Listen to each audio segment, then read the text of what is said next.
নমস্কার বন্ধুরা, আশা করি আপনারা সবাই ভালো আছেন। আজকে আমি একটি কলাকন্দের রেসিপি নিয়ে চলে এসেছি। দেখুন কি সুন্দর লাগছে। তো এই রেসিপিটা বানাবার জন্য কি কি জিনিস লাগছে চলুন দেখে নিই। তার জন্য দেখুন 1 লিটার দুধ নিয়েছি আমি।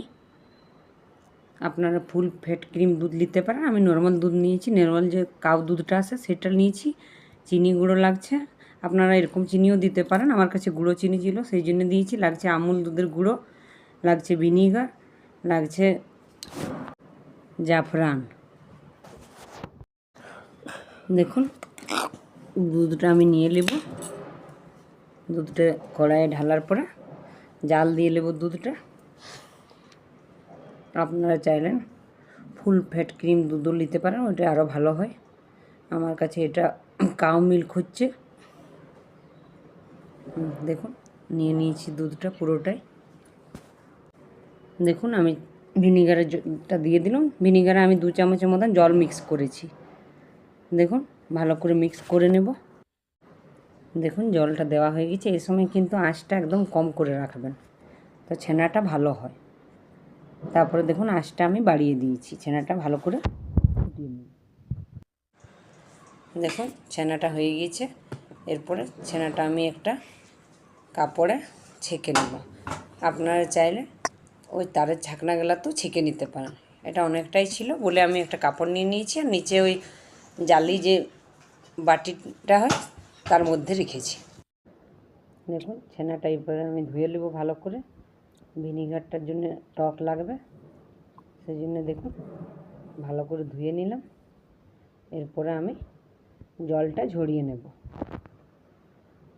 এরকম করে কিছুতে আপনারা চাইলে ঝুলিয়ে দিতে পারেন কিছুক্ষণের জন্য। যতক্ষণ জলটা ঝরছে ততক্ষণ আমি জাল দিয়ে দুধ রেখেছিলাম 300 গ্রামের মতন, সেটাও নিয়ে নিয়েছি। তখন সেটা আমি আর দেখাইনি, সেটা আমার দুধটা তখন আমি জাল দিয়েছিলাম, সেই জন্য আমি আর দেখাতে পারিনি। দেখুন এরপরে হালকা গরম হওয়ার পরে নেড়ে নেব। দেখুন নেড়ে নিয়েছি ভালো করে।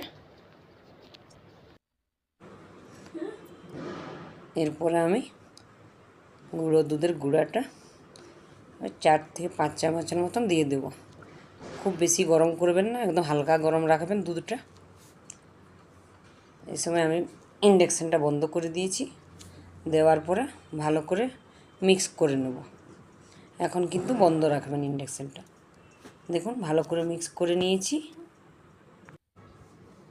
দেখুন এই সময় আঁচটা মিডিয়ামে রাখবেন আর নেড়ে যাবেন, নিচে যা যেরকম না লেগে যায়। দুধটা 300 গ্রামের দুধটা ফুটিয়ে মোটামুটি 200 গ্রামের মতন আমি করে নেব। নেড়ে যাব কিন্তু। দেখুন মোটামুটি দুধটা কমে এসছে। এই সময় আমি কটা জাফরান দিয়ে দেবো। জাফরানটা দেওয়ার পরে মিক্স করে নেব।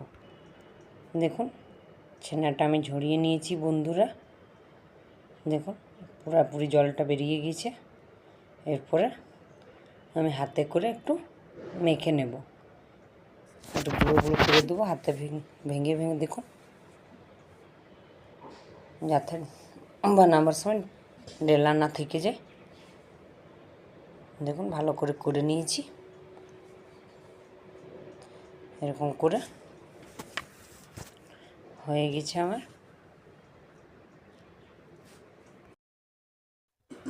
দেখুন দুধটা অনেকটাই ঘন হয়ে এসছে। ভালো করে মিক্স করে নিয়েছি। দেখুন এই সময় আমি ইন্ডাকশানটা বন্ধ রেখেছি। আমি চিনির গুঁড়োটাও এই সময় দিয়ে দিয়েছি।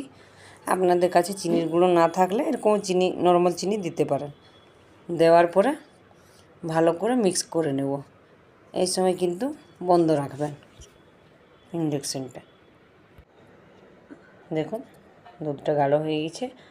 এরপর আমি ছানাটা এর মধ্যে দিয়ে দেব। এই সময় কিন্তু আমি বন্ধ রেখেছি ইন্ডাকশানটা। দিয়ে পরে ভালো করে কিছুক্ষণ ধরে মিক্স করে নিব। এরপরে ইন্ডাকশানটা আমি চালাবো। দেখুন মিক্স হয়ে গেছে। দেখুন অনেকটাই ঘন হয়ে গেছে।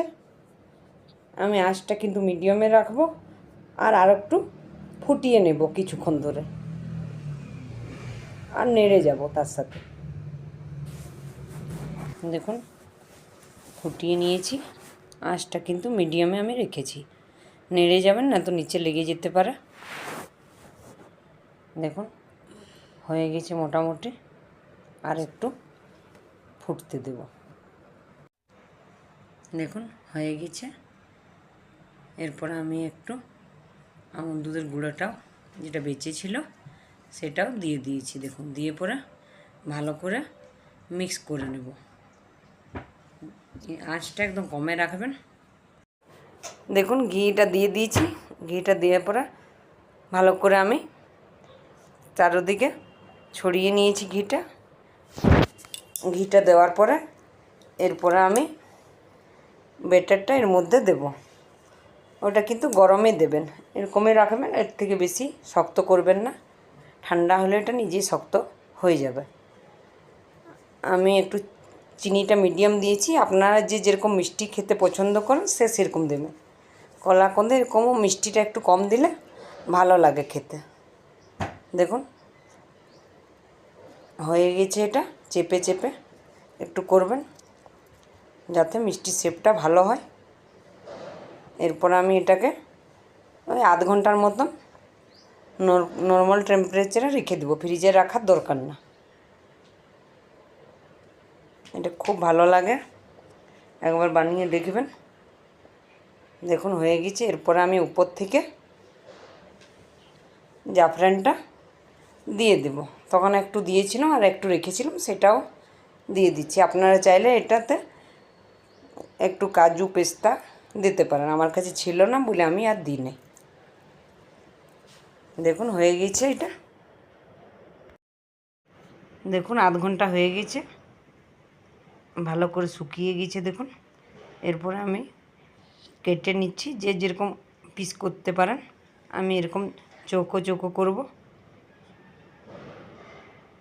যদি আমার কলাকন্দটা আপনাদের ভালো লাগে তো একটা লাইক করবেন, সাবস্ক্রাইব করবেন, আর আমার ভিডিওটা পুরো দেখার অনুরোধ রইল। আমার ভিডিওটা দেখার জন্য আপনাদেরকে অনেক অনেক ধন্যবাদ। ভালো থাকবেন। আবার অন্য ভিডিও নিয়ে খুব তাড়াতাড়ি চলে আসবো। দেখুন কি সুন্দর কলাকন্দটা বেরিয়ে এসছে।